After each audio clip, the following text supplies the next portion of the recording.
Éviter une journée de travail, pensez à prendre un bon petit déjeuner pour ne pas ressentir une forte baisse d'énergie dans la matinée qui pourrait vous pousser à la grignoter des aliments pas toujours très équilibrés. Le déjeuner doit être une véritable pause pour vous ressourcer avant la reprise et pour manger consciemment. Or cela ne peut pas être possible si vous travaillez en même temps. Donc choisissez plutôt un autre lieu ou une autre pièce, loin de toute préoccupation. Mangez dans le calme, assis, de manière détendue. Prenez au moins 20 minutes pour bien mastiquer les aliments et pour vous sentir rassasié. Si vous mangez trop rapidement, cela donnerait un surcroît de travail à votre estomac et ainsi générer un état de fatigue dans l'après-midi. Si toutefois vous aviez des problèmes en termes de temps, au lieu d'engloutir votre repas rapidement une seule fois, pensez à fractionner vos prises alimentaires. Avant la réunion, par exemple, mangez la moitié de votre sandwich et finissez votre moitié plus tard. Concernant la nature du repas, il faut qu'il soit cuit, chaud et en quantité suffisante pour tenir jusqu'au dîner. Et composé à la fois d'une protéine animale ou végétale, viande, poisson, œufs, légumineuses, d'une part de légumes, d'une part de féculents et d'un fruit. Concernant les féculents, en dehors du blé que nous avons trop souvent l'habitude de consommer, pensez aussi aux autres céréales comme le riz ou le quinoa par exemple.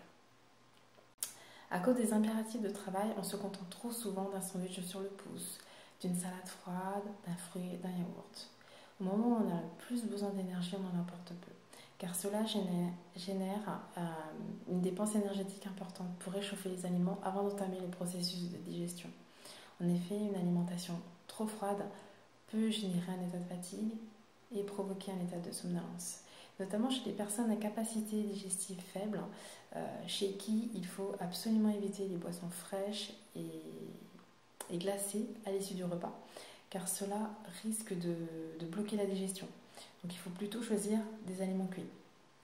Toutefois, l'été, on peut consommer davantage de crudités et d'aliments froids. En dehors de ces périodes, si vous n'avez pas d'autre choix, prenez une boisson chaude à l'issue du repas ou consommez des aliments cuits qui peuvent se manger froid.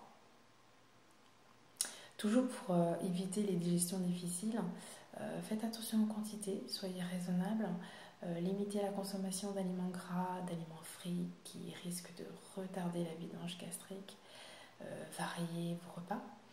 Si vous commandez à l'extérieur, explorez votre environnement, faites-vous garder d'adresse avec les différents restaurants alentours.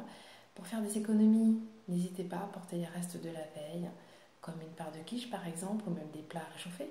Vous pouvez aussi cuisiner des céréales en grande quantité le soir et en faire des salades, en rajoutant des petits accompagnements comme des légumes marinés ou quelques graines oléagineuses par exemple. Si possible, reposez-vous après le repas. Et puis enfin, supprimez tout grignotage dans l'après-midi, hormis si vraiment vous avez faim, d'un fruit ou de quelques graines oléagineuses riches en fibres et en bonne graisse.